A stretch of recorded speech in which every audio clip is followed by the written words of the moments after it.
Hola, buenos días. Mi nombre es Diana Lice Ruiz Olorio. Actualmente curso el segundo semestre de la carrera de Psicología Clínica.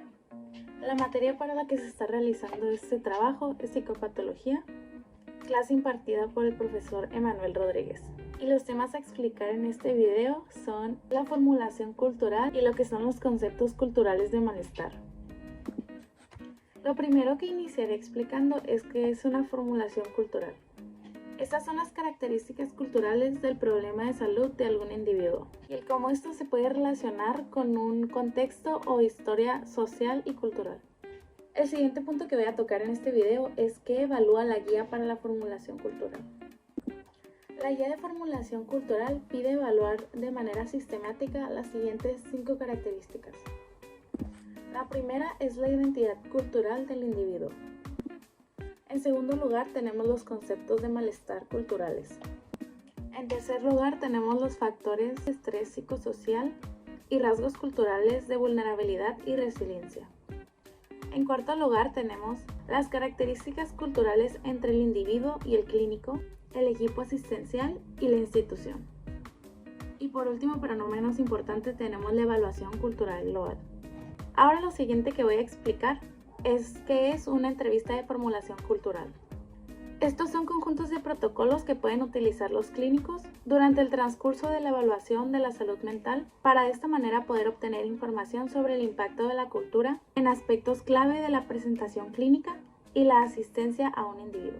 La entrevista de formulación cultural se compone de 3 componentes. Lo primero es un conjunto de 16 preguntas que puede usarse para la evaluación inicial de cualquier individuo.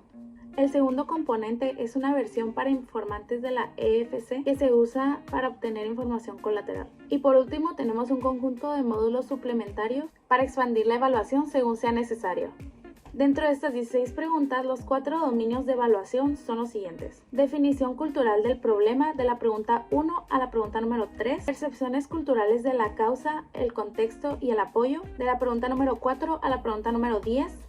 Después tenemos los factores culturales que afectan el afrontamiento personal y la búsqueda de ayuda en el pasado, de la pregunta número 11 a la pregunta número 13. Y por último tenemos los factores culturales que afectan la búsqueda de ayuda en la actualidad, de la pregunta número 14 a la pregunta número 16.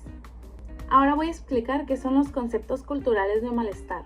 Estas son maneras en que los grupos culturales experimentan, entienden y comunican su sufrimiento, los problemas comportamentales o los pensamientos y las emociones que pueden llegar a ser perturbadoras. Existen 3 tipos de conceptos culturales de malestar.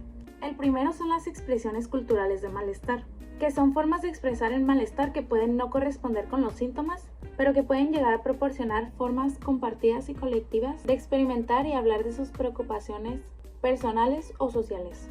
El segundo tipo son las explicaciones culturales o las causas percibidas. Estos son etiquetas, atribuciones o características de un modelo explicativo que indican un significado o etiología que es culturalmente reconocido para los síntomas, la enfermedad o el malestar. Y el último tipo que tenemos son los síndromes culturales. Estos son agrupaciones de síntomas y atribuciones que tienden a concurrir en los individuos de los grupos culturales, las comunidades o los contextos específicos y que se pueden reconocer a nivel local como patrones que son coherentes. Y por último voy a explicar un ejemplo de un concepto cultural de malestar que es muy conocido y creo que todos hemos escuchado de los nervios.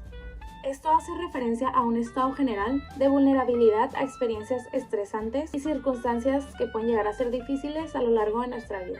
Este término de nervios puede abarcar un rango de síntomas muy amplio. El término nervios abarca una amplia serie de síntomas de malestar emocional, alteraciones somáticas e incluso incapacidad para funcionar adecuadamente. También podemos decir que los nervios son una expresión cultural de malestar que puede llegar a ser muy amplia en cuanto a su gravedad, que recuerdan a trastornos de adaptación, de ansiedad, depresivos, disociativos o síntomas. El término también puede referirse a una explicación cultural de muchas formas de malestar psicológico, especialmente aquellas que están relacionadas con la debilidad, agotamiento y ansiedad. Los nervios pueden llegar a indicar toda una serie de afecciones que pueden tener variaciones regionales relacionadas con el sistema nervioso, que se puede decir que sí, literalmente son los nervios anatómicos. Y esto ha sido todo por mi parte. Espero haya sido un video muy interesante, completo y que haya sido de su agrado. Muchas gracias por llegar hasta el final.